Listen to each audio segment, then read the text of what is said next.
Hi, I'm Seth Goldman, founder and CEO of Eat the Change, and delighted to be on the Produce Moms podcast.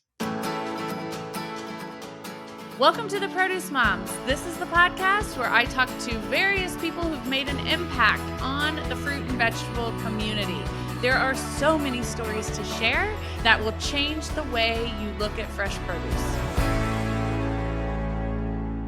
We are welcoming to the show today Seth Goldman. He is really an activist entrepreneur, is how I would describe him. He has changed the way that I understand fair trade. I had the opportunity to be in the audience when Seth was a keynote speaker. It was in February of 2016 in the Pacific Northwest at a pretty intimate event that Seth and I were able to kind of recount before we went live today on the show. But oh my goodness, I must say, if there is one person that I could kind of credit for teaching me the importance of responsible sourcing and truly what the concept of fair trade means and how that changes the world, that person is Seth Goldman. I was a young pup in that audience and I was soaking it in. And it really, hearing that in 2016, for those of you that follow TPM closely, you know that the Produce Moms, we just celebrated 7 years of business. And recently, we also announced our B Corp certification. So for me to hear that really at the very early stages of my entrepreneurial journey, and to hear from Seth, someone who's truly changed the world and made it a better place. You'll hear, once we get him on the show and you get to hear more about his story, you'll understand how hopefully even just the 30 minutes that you're going to spend with us today on this podcast, it's going to change your life. And it most definitely changed the trajectory of the Produce Moms to hear from Seth. So Seth, welcome to the show. I'm so glad you're here. Thank you, Lori. What a thrill to be with you. And congratulations on 7 years in business and your B Corp certification. That's just wonderful. Oh, thank you, Seth. Yeah, it's I was actually reading up on the challenger mindset. That's something that I really remind myself of every morning as a bootstrapping entrepreneur.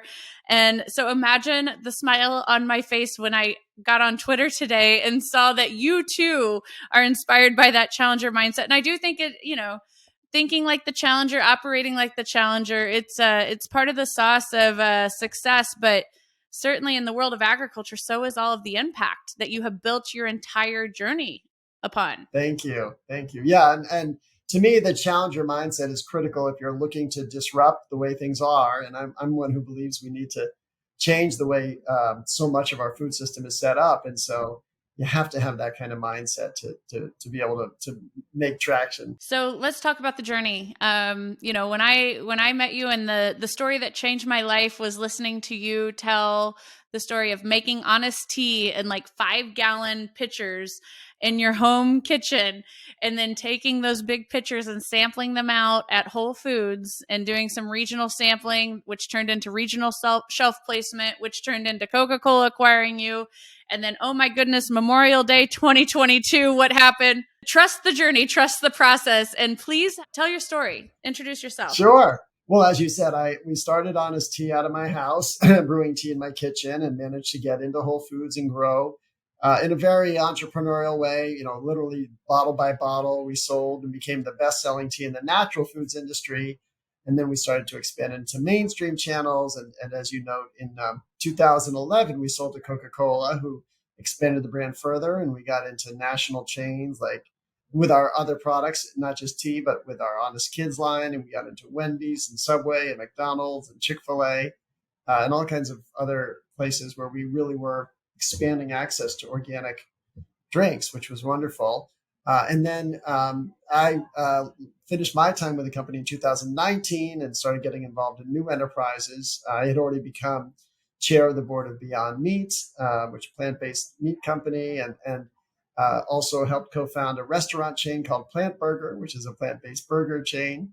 And then I decided I wanted to get involved in planet-friendly snacks, really helping people realize that how do we make food and how do we eat food that is better for the planet? And so the inspiration for the whole brand came from, it was actually my son, who's the head of marketing at Plant Burger, and he came up with this phrase, eat the change you wish to see in the world, which for me was a perfect call to action, because you've heard the phrase be the change, which means, what if you want to change things, change how you behave.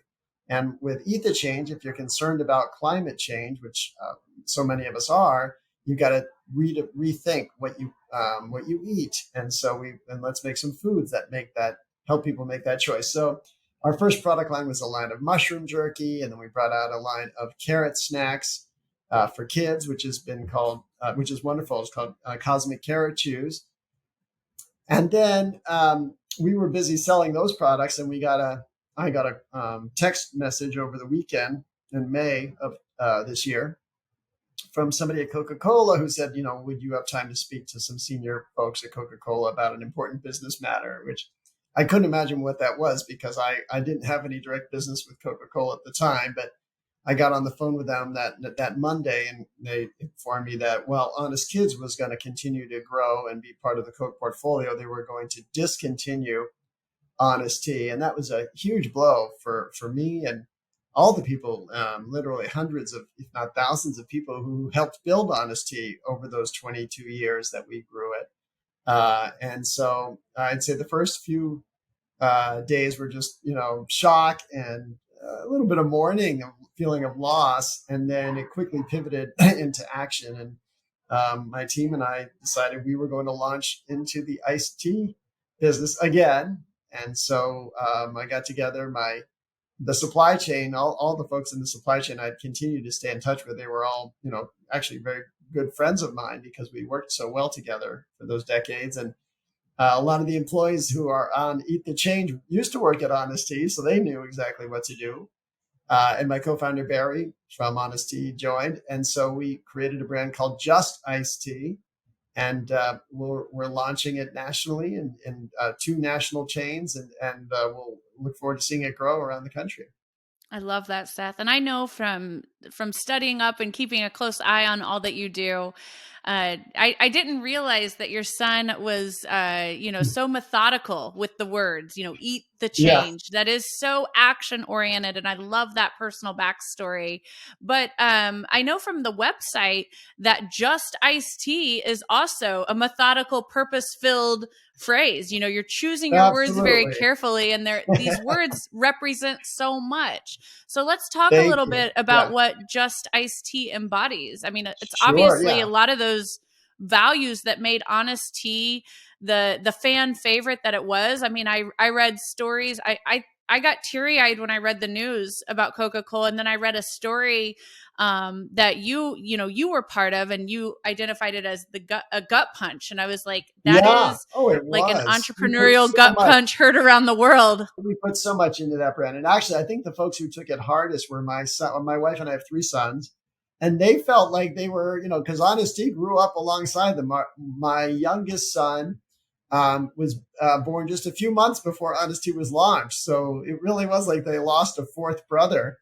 We really had put so much energy and thought into how we created Honest Tea. So we really wanted to make sure we could think of a worthy successor brand. And so the beauty of Just Iced Tea, and my co-founder Barry came up with this name, is it speaks to, first of all, the tea itself. It is just iced tea. There's not any artificial ingredients or colors or anything like that. Also, it is flavored very lightly. We call it just sweet enough, so that you're just tasting the tea and not lots of extra sweetener. But then it also speaks to the working conditions. We everything we use in the tea and the sweeteners are fair trade certified, which means that the gardens have been inspected to make sure there's no child or prison labor, and that the workers are paid a living wage in the country they work in. And then a portion of the sales goes back to those communities for them to invest in their own community, whether it means through healthcare or schools or infrastructure. It's whatever they deem appropriate to help them move beyond being a subsistence-based farming, which of course subsistence means you're just able to make enough to make a living, but no more. So we're happy to support that. And for us, we really will look to create and build a whole brand around that whole concept. And of course, what's fun is when you see the label itself, and I have a bottle here, I'll show you, you read it as Just Iced Tea as well as Justice Tea. So it's got a nice, clean feel and look to it. And that's certainly the taste and the experience we want our consumers to have. Yeah, and I'm excited to get my hands on it. I know it's available now at grocers, so make sure that you're looking for it. And I love how even the label and the name has such purpose behind it. So, Thank just you. totally best days ahead for everyone to eat the change as we celebrate the launch of Just Iced Tea. It's going to be great. How many flavors are there, Seth? We start out with 6. We expect to have more, but what we did is we knew what the best sellers were for Honest Tea, and that was where the marketplace was. So we wanted to be able to meet the marketplace where it is, and then we'll, of course, evolve as we grow. That's great. All right. Well, everyone, stay with us. Coming back with Seth, we are going to talk about fair trade and why this is so critical in really all products that we buy, but most definitely with tea. So stick with us. The Produce Challenge is a tool that we've been publishing at the Produce Moms since 2013. This tool is an incredible, easy way for you to discover more varieties of fruits and vegetables in the produce department. It is a proven tool and strategy to get us all to eat more fruits and vegetables in both volume and variety. When we started the tool in 2013, the goal was to encourage everyone to go into the produce department and try them all. Find your favorite, explore all the fruits and vegetables, and we are still proud to be doing this today. So make sure that you check out theproducemoms.com/challenge to view this month's produce challenge. Remember, it's never too late to start. This tool helps you eat more fruits and vegetables, a different fruit or vegetable every day. It's also a great tool for seasonality, and you can count on us at the Produce Moms for all of the tips that you need on how to select, store, and serve each of the produce items of the day in the Produce Challenge through our social media channels. Hope to see you taking the Produce Challenge soon. We're back with impact entrepreneur, man who changes the world, Seth Goldman. We are celebrating the launch of Just Iced Tea and, of course, his incredible career. Let's dive deeper into the fair trade, that responsible sourcing, really everything that you shared when I first interfaced with you in 2016 that kind of changed my vision for agriculture, seeing agriculture as a catalyst that can change the world. I would love for you to just speak from the heart to our audience today about how and why agriculture is the perfect vehicle to change the world through responsible sourcing and fair trade practices. Sure. Well, thank you for bringing up a topic that I care so much about. So one of the things that's important to recognize is that tea is one of the world's least expensive commodities. It's grown in some of the poorest countries in the world, but it's consumed by almost every country in the world. Actually, every country in the world has some kind of a tea that's part of their culture.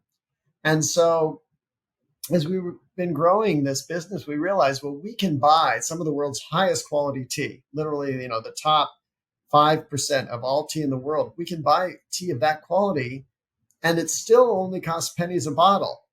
And what that means is that we can find ways to incorporate ways to invest in these communities without creating a pricing structure that makes it economically inaccessible.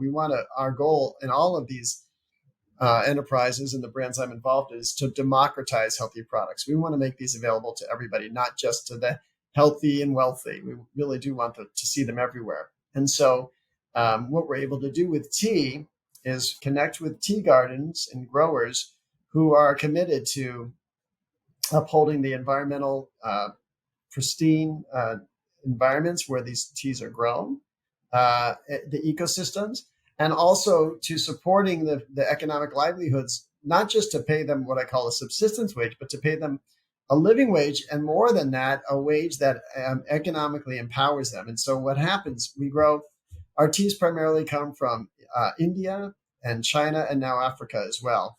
And what we do is when we buy the tea, in addition to making sure all the working conditions and wage standards have been met, we are able to invest in these communities so that they can create better futures for themselves. And so, one of the most meaningful projects we did there's so many, but a few of the more interesting projects we did in India is that there was a schoolhouse that had no roof.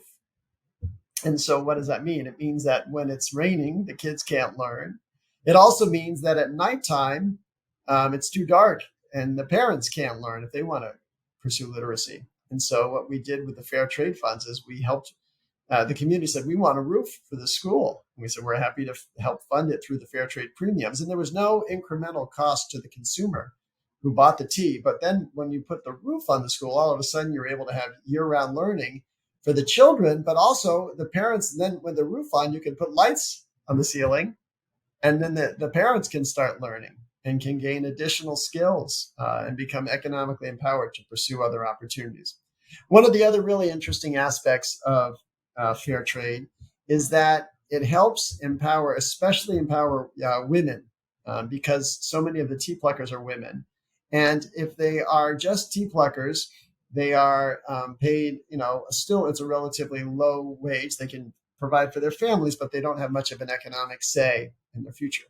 But what happens is when it's fair trade, there's a portion of the funds that goes back to the workers, and the workers' votes on how the money is spent, their vote is proportionate to their role in the workforce. And so what happens is all of a sudden these women who are tea pluckers have a pool of money they're able to make decisions about that they would not normally have available. And it gives them a say in their future that is much larger than just them as being wage earners.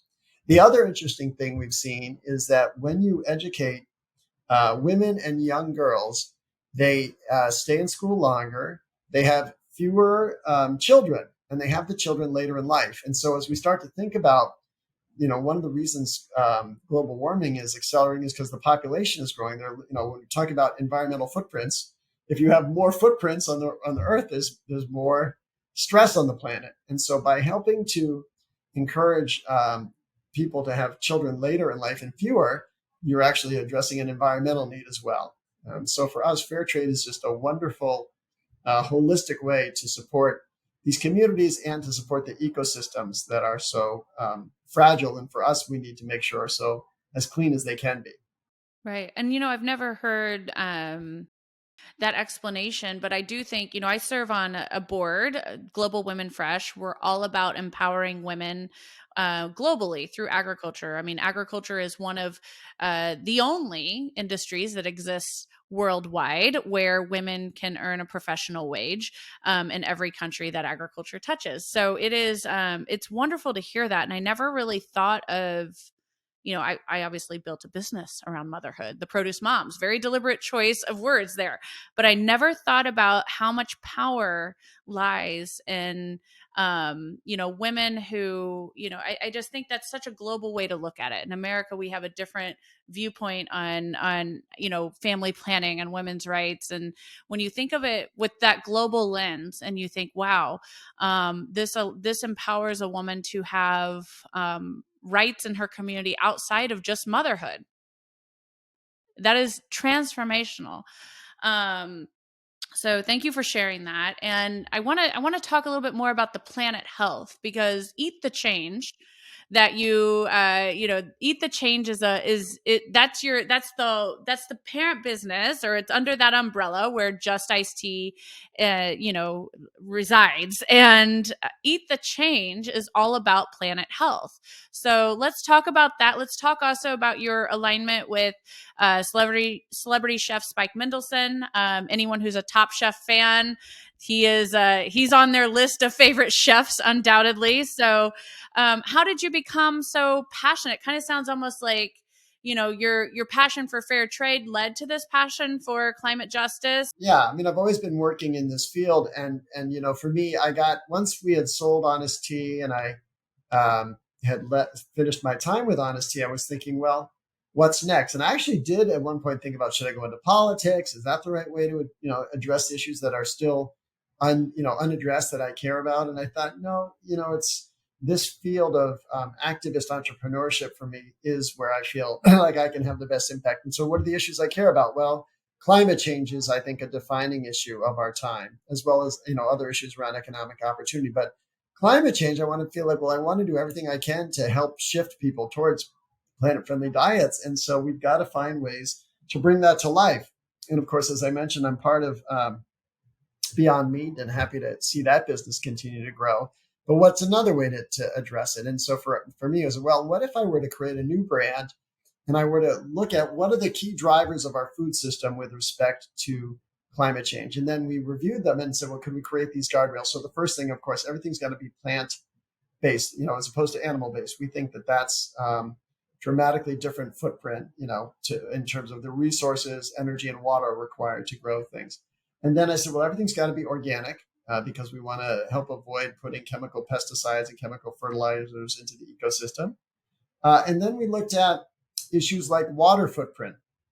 And it turns out that, whereas it takes 1,900 gallons of water to make a pound of almonds, it requires only 40 gallons of water to make a pound of mushrooms and about 20 gallons of water to make a pound of carrots. I said, well, those are two great ingredients we can really lean into because they're also nutrient dense and they can be delicious. And then when I got to that point, okay, so if that's what we're going to do, I've got to have a partner who can make things delicious. And so, as you mentioned, Spike enter the chef, creative chef. Yeah, insert the chef, cue the chef. And so what I said to him was like, let's find a way to take these planet-friendly ingredients, but make them craveable, make them snackable, make them products everybody wants to eat. And so he set to work in the kitchen. And then we added an extra filter. So he came up with some amazing recipes. And I said, like a mushroom jerky that's chewy and smoky and delicious. I said, this tastes great, but one other commitment I want to make is that I want to support more biodiversity in the planet. And as a result, we're going to avoid, there are 6 crops that represent 57% of all agricultural production. And we're going to avoid soy, corn, wheat, potatoes, rice, and sugarcane because we want to be able to support a more resilient planet. And so Spike said, well, that's a bit like in Top Chef when they give you that, the chef's box and it has only certain ingredients. You just have to work his way around it. And he did. And it's been so much fun to build this brand and to see the response. And I'm especially excited about the Cosmic Carrot Chews. This is a kid's product. The ambition there is to take a place in the lunchbox and let kids enjoy that instead of what are called fruit chews that don't have any fruit in them. So this is a nutrient dense snack for kids and parents like it too. Yeah, it's amazing. And it's right in line with what we stand for at the Produce Moms with a mission to get more fruits and vegetables on every table. My goodness, those, that's right. Snacking is at the top of that list when it comes to how are we going to get our children interested in trying new things, right? I mean, it's one thing to introduce a new dinner, but if you can try craveable, swap craveable foods for fruit or vegetable, dense choice, that's exactly, that is the secret sauce, so to say, that every mom is looking for. I was shocked when I learned that only 6% of American children are eating as much vegetables as the CDC recommends. Right. And I thought we've got to find a way to get these products. And only 10% of adults eat enough vegetables. So we've got to find a way to make these products more accessible, easier, more convenient, and more craveable. Isn't that the truth? Yeah. And there's, Seth, something that you might not realize. I do a lot of work in our industry to get more fruits and vegetables into school meals in particular, because I feel like that can be such a powerful environment for getting children to try new things. And then also, of course, as our nation en masse battles food insecurities and, battles with the inflationary economy as it relates to food, it is, it's important that we do all we can to get more fruit and vegetable ingredients and volume and variety in our kids' school meals. So could definitely see implementation of both the Cosmic Carrot Chews and the mushroom jerky in some of the school meal programs we're part of as well. So look forward to supporting the success of those products as well as buying the Just Iced Tea, in fangirl quantities. Thank you. First time I see it on my grocery store shelf. I promise you all, you will see it on our Instagram and our Twitter page. Love that. Yes, of course. Of course. It's truly my honor every time I'm able to pick up products that you're behind. But Seth, this has been a great conversation. But before we go on a break, Seth, I want to ask you just an entrepreneur question that I'm asking a lot of people that come on this show. What do you like more, winning or losing? Oh. Well, you have to like winning, but I always make sure if I do lose, and obviously that's part of being an entrepreneur, I always make sure I can learn from losing. So you learn more from losing probably than you do from winning. That said, I still prefer winning. Isn't that the truth? Well, there you go. There's that challenger mindset right there, folks. Perfect answer. We'll be right back with Seth Goldman. I love grocery shopping. You all know that. And there's nothing that brings a smile to my face like when I actually see a Produce Moms branded fruit or vegetable on the grocery store shelf. So today I want to remind you all that we actually have an Idaho potato line that's available at select Walmart stores nationwide. So look for the Produce Moms branded Easy Baker potatoes. They are individually wrapped, triple washed, ready to cook Idaho potatoes grown by our amazing brand partners at Wada Farms. Make sure that you look for them. You are going to love them. We have so many ideas, recipes, inspirations, even a field trip to the farm that's available on our website. All you have to do is scan the little QR code that's on your Produce Moms Easy Baker to experience it all. Thank you so much, and eat more potatoes. We're back with Seth Goldman. Gosh, this has been a great episode. And Seth, it's always a pleasure to speak to any entrepreneur that's had the impact on the world like you have. There's not that many of them, but we've done our best to try to make sure that we're spotlighting those on the show. You know, when I started the podcast in 2018, I had a goal. I am only going to let people be on this show if they too have a mission and work tirelessly to make the world a better place. So thank you very much for the work that you do. I truly believe that you have transformed the way agriculture views their impact on society and the planet. So thank you for that. And Thank you. I want to talk to you about, yes, of course. I want to talk to you about a recent article that came across my desk. It is from EcoWatch. And according to EcoWatch, this is an exact quote from this article. Many of the staples we rely on today will be even more expensive and less accessible by 2050 than they already are. So what will be on our plates in the next few decades? EcoWatch is predicting things like algae, seaweed, more beans and legumes, wild grains, more lab-grown meats, insects even. So I want to know what your thoughts are on this. Anything that you'd like to share in terms of how you view the food systems in the next decade, 2 decades, 3 decades? Sure. So, insects as an example is an interesting one where, yes, they are very efficient, animals, livestock to grow because they can grow on waste. I think from a marketing perspective, that's going to be a challenge. I think that even though on paper you could understand why it might make sense to eat more crickets, for example, I don't think there's a lot of demand yet in the consumer's mind for that. I think there will be more plant-based foods. I think as we continue to understand the environmental impact of livestock and the extent to which our agricultural system is so imbalanced. And I'll give you the one statistic that I think is so powerful. When you look at the biomass, the weight of all the mammals on the planet, that means everything from cows and pigs to squirrels and elephants and even whales, because those are all mammals, not including humans.